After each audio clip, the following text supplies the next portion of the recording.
This week on Jerusalem Dateline, Israel prepares for war with the Iranian-backed Hezbollah army.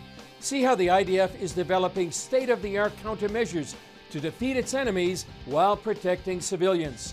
Plus, a first-hand look at the situation inside Syria with Dave Eubank. And the Tower of David Museum digs into its ancient past and prepares for tourists to once again visit this old city treasure. All this and more this week on Jerusalem Dateline.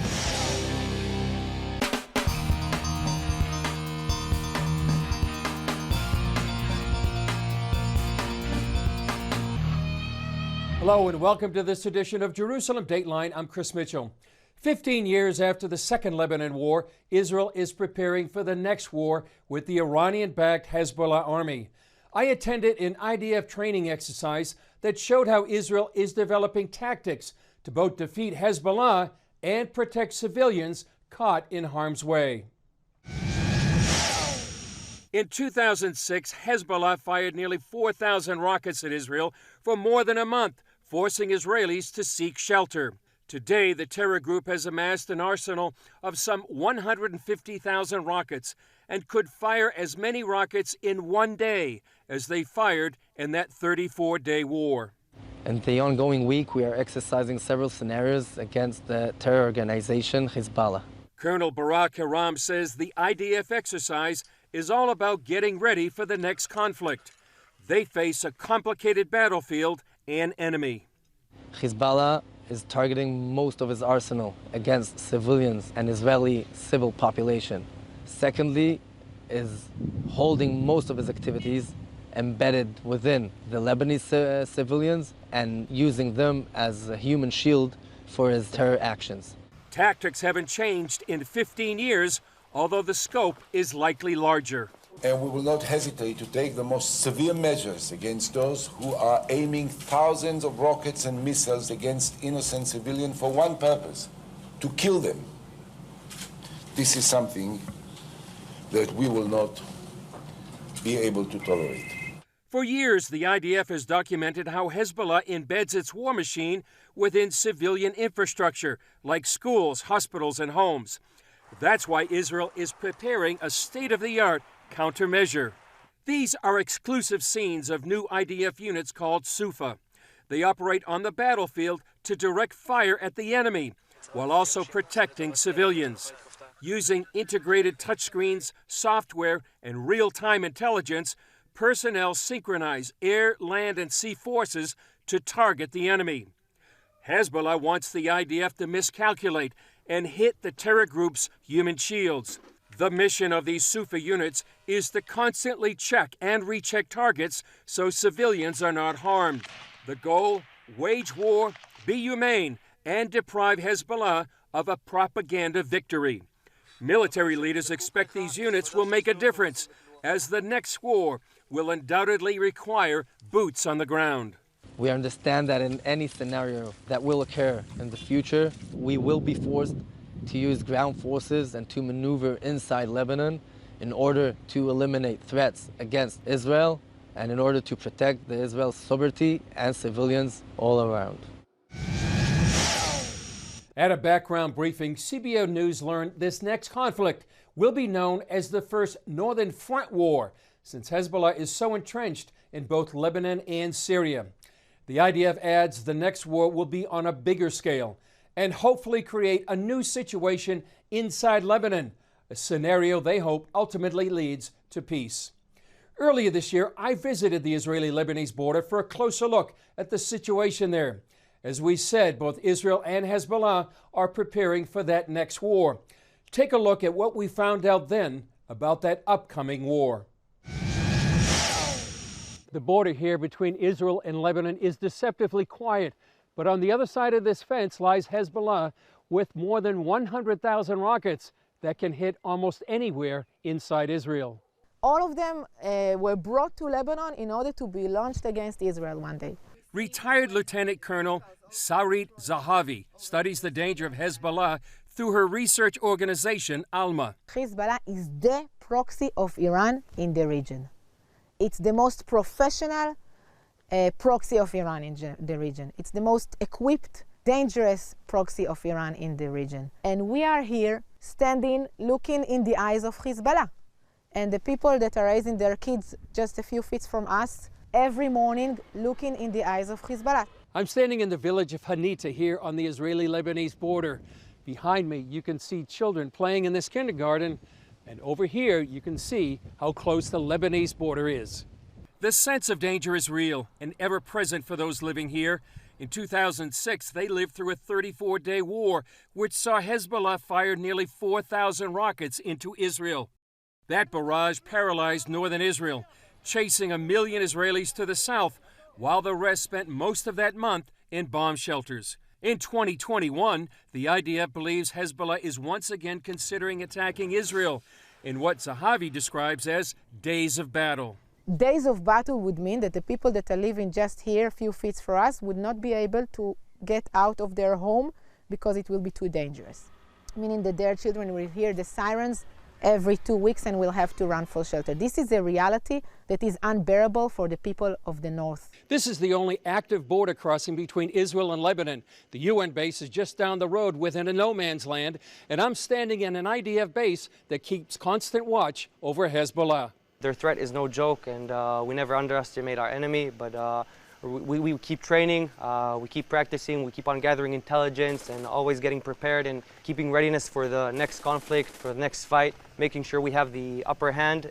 Lieutenant Dalton describes Hezbollah's military strategy as one of blending in by creating a virtual civilian camouflage. Hezbollah decided to take the step and make all of its establishments in southern Lebanon based on civilian clothing, civilian territory, civilian houses, really blend itself, camouflage itself into the population and keep operating in. So they know to hide, whether it's taking over civilian villages or households and really setting base up over there. But our intelligence is strong enough to understand their work and how they operate and to really pinpoint the location of their bases inside civilian territory. Most Christians in the United States, North America, and around the world don't realize is that Lebanon is important to Iran because it is the forward operating base of their most aggressive offensive attack whenever they decide to attack Israel.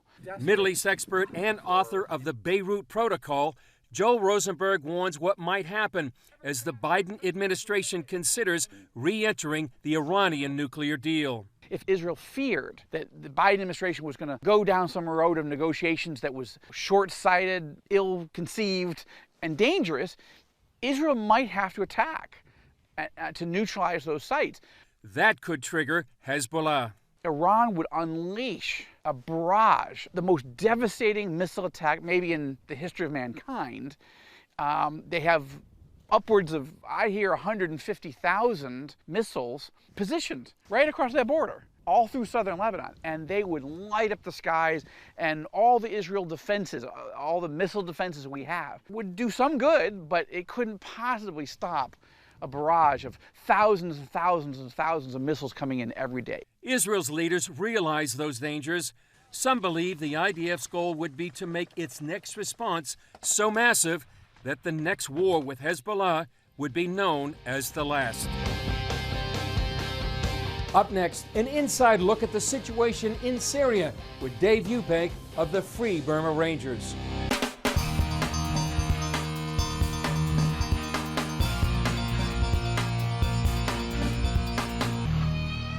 For years, Syria has been the battleground where ISIS destroyed churches and lives. We talk with Dave Eubank of the Free Burma Rangers in our Jerusalem studio about what the situation is like now and how his organization is rebuilding churches and restoring lives. Dave Eubank, thanks for joining us. First, Dave, explain and describe the situation right there in Kobani and other places there in Syria. Well, ISIS high water mark was right here in 2014, where they slaughtered many people. And then they were pushed back. And finally, in 2019, in a place called Baghouz on the Euphrates River in the southeastern part of Syria, that was their last stand physically, and they lost. We were there for that as well. And they lost all territory. So everyone now, we were just in Raqqa, dedicating the church in Raqqa. That was the capital of ISIS. And everyone we met said, thank God ISIS is gone. Life is better, much better. And it was beautiful to put that church up. However, ISIS still exists in different cells, especially in an area called Deir ez-Zor along the Euphrates. And there's attacks every week there. So they're not finished yet. Also, as you were asking about situation now, right here, we're on the Turkish border. And as you know, Turkey invaded at the end of 2019, October, and displaced hundreds of thousands of Kurds, Christians, Arabs along this area. And so the people in Kobani right now, because I can see the Turkish flag, I can see their wall, probably 300 yards away. They're afraid of a new invasion. So we pray that that doesn't happen. Have they recovered from that 2019 invasion? I know you were there along with Chuck Colton from CBN. What's the situation after that Turkish invasion? Many people were killed. One of my teammates, who was the uncle to my girls and my son, was killed next to me by Turkish drone strike. We had hundreds of wounded we took care of. There's over 200,000 permanently displaced. They all want to go home. You know, I get calls and messages, even when I'm in Burma. Mr. David, when will I go home? The Turks are in my home. And so they live in fear. Now, we don't know what's going to happen because last month in October, President Erdogan threatened the Kurds here with another invasion. But that has not happened. And so we pray for President Erdogan to have a change of heart. And then God blesses him to find another way. And right now, there are no attacks, and we hope it stays that way. But they're getting ready. They're putting their defenses in. They have hiding places. Everyone's also ready to flee if they need to. Tell us what you've done, you and Free Burma Rangers and your partners, in terms of helping the body there, the body of Christ there, in terms of their churches and their morale. Chris, you know, I mostly feel they help us. Like, we come here, they feed us, we sleep on their floors, and wonderful hospitality for people who have very little. And also, last night I was talking with a pastor who used to be a Muslim and very devout Muslim. He said Jesus came to him in dreams and visions. He has like 5 different visions where he went to Jerusalem. Actually, in one vision, he was afraid because he's in the place of Jews. And he said, we're told Jews are our enemy. And in my dream, I was so afraid to be with Jews. But in Jerusalem, Jesus was revealed to me. And he said, I have a purpose for you. And he also said the amazing thing, you know, I couldn't read and write Arabic before. He said, after that vision, I could read and write. And I began to read the Bible in Arabic. And so then he started a church. Another family here that fled ISIS went to Turkey, became followers of Jesus through the Christians in Turkey, came back and started a church as well. And then there's the old Syriac church and the Armenian church. You know, a lot of the Armenians fled the genocide in the 1900s, right after the First World War. A lot of them came to Syria. They built a church in Raqqa, only to see it destroyed by ISIS in 2016. And finally, when Raqqa was liberated, the Armenian Christians asked us, can you help us rebuild the church? And I was like, we don't have money for that, but we can pray. God can do anything. And we prayed. Funding came in, which I'm so grateful for, from Christians all over America. And we just dedicated the church on November the 10th this year, 2021, in Raqqa. There were Christians there, Armenian Christians, evangelical Christians, Syriac Christians, Muslims, Kurds, everybody. And it was just a wonderful feeling to be there and worship Jesus. Up next, a major Jerusalem attraction prepares itself to welcome international visitors when they return.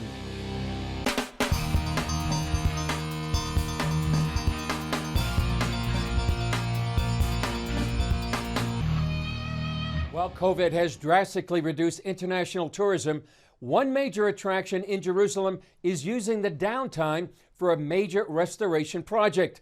The goal is to be open to welcome visitors from around the world back to the city. The Tower of David Museum stands as a citadel, guarding the entrance to Jerusalem's Old City.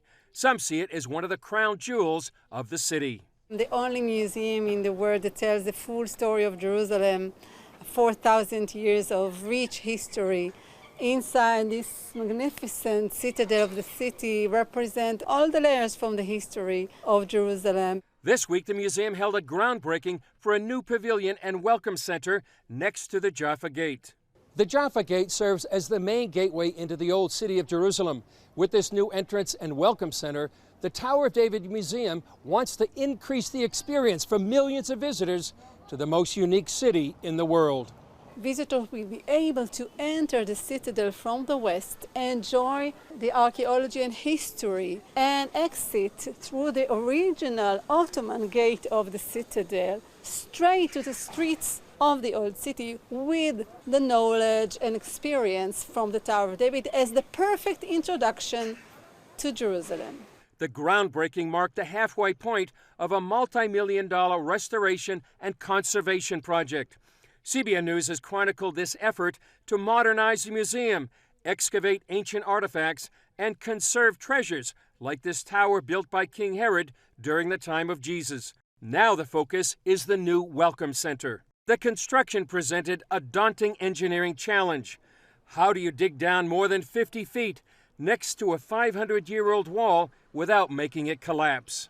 The engineering challenges were really unbelievable in its sensitivity and problematic, because we are building a building next to a very important wall of the citadel, which is 10 meters high, and we need to go 7-8 meters deep, and we need to make sure that nothing happens to this wall. Kimmel shows how they met the challenge. What you see now is a stage where we can sleep at night, because there is already a concrete wall. There are the metal beams that support and know that we are safe. Alongside the engineering comes the archaeology, where many finds were examined in the laboratory. It is once-in-a-generation opportunity to dig the citadel. The last excavations conducted in the late 1980s. Notes and pictures from a British archaeologist more than 100 years ago helped guide Israeli archaeologists to find artifacts from Jerusalem's 3,000-year-old history, from Ottoman-era smoking pipes to the time of the First Temple.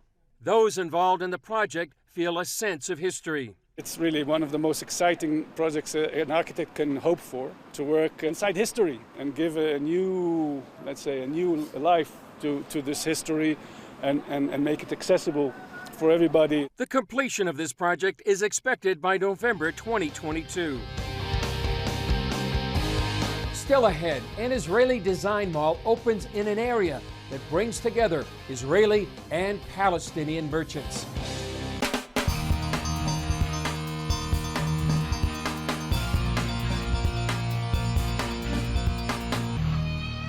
A brand new upscale mall outside Jerusalem is drawing a lot of attention. It's not just because of the high-quality goods. As CBN Middle East correspondent Julie Stahl shows us, the shopping destination brings together Jewish and Arab merchants in what the world often calls the occupied territories. This luxurious European-style shopping center sits in the Judean desert, about 10 miles outside Jerusalem. Our dream is that when people buy apartment or build apartment or house, they will come for some place in this city and they will find all what they need for the house or for the apartment. 120 stores are already open here, and 50 more are planning to do the same. With prices ranging from inexpensive to luxury, they say you can find anything you want for your home right here at D-City. Furniture, kitchen, tiles, all what people need for the house, they can find here.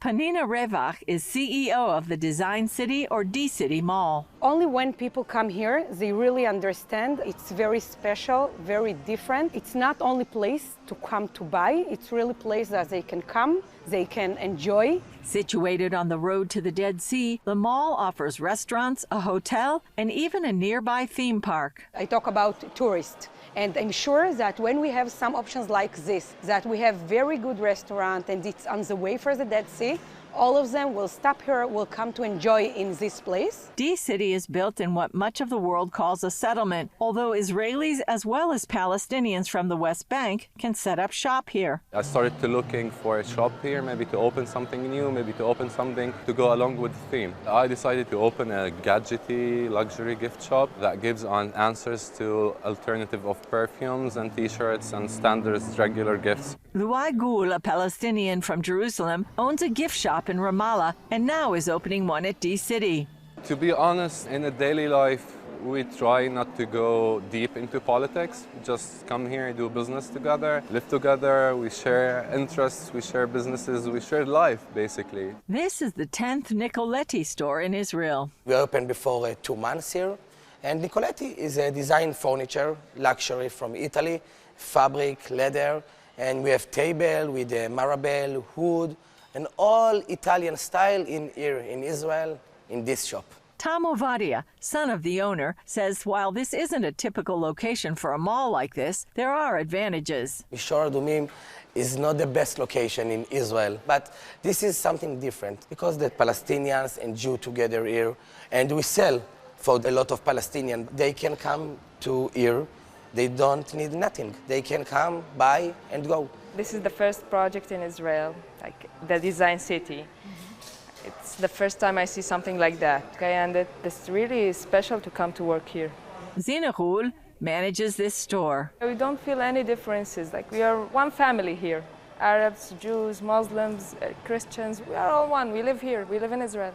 We need to work together, and we need to do the step for peace and love. I am Jew, she is Arabic, Muslim, and everything is okay. So from designing and furnishing your home to tourist attraction to Israeli-Palestinian relations, the new Design City Mall is an experiment and an adventure that they hope will succeed. Julie Stahl, CBN News, D-City Mall, Mishor Adumim. D-City is a great example of how Israelis and Palestinians work together. Well, that's all for this edition of Jerusalem Dateline. Thanks for joining us. Remember, you can follow us on Facebook, Twitter, Instagram, and YouTube. And you can also access CBN content through our CBN News and other CBN apps. And don't forget to sign up for our email blasts so you can continue to receive all of our exciting CBN content. I'm Chris Mitchell. We'll see you next time on Jerusalem Dateline.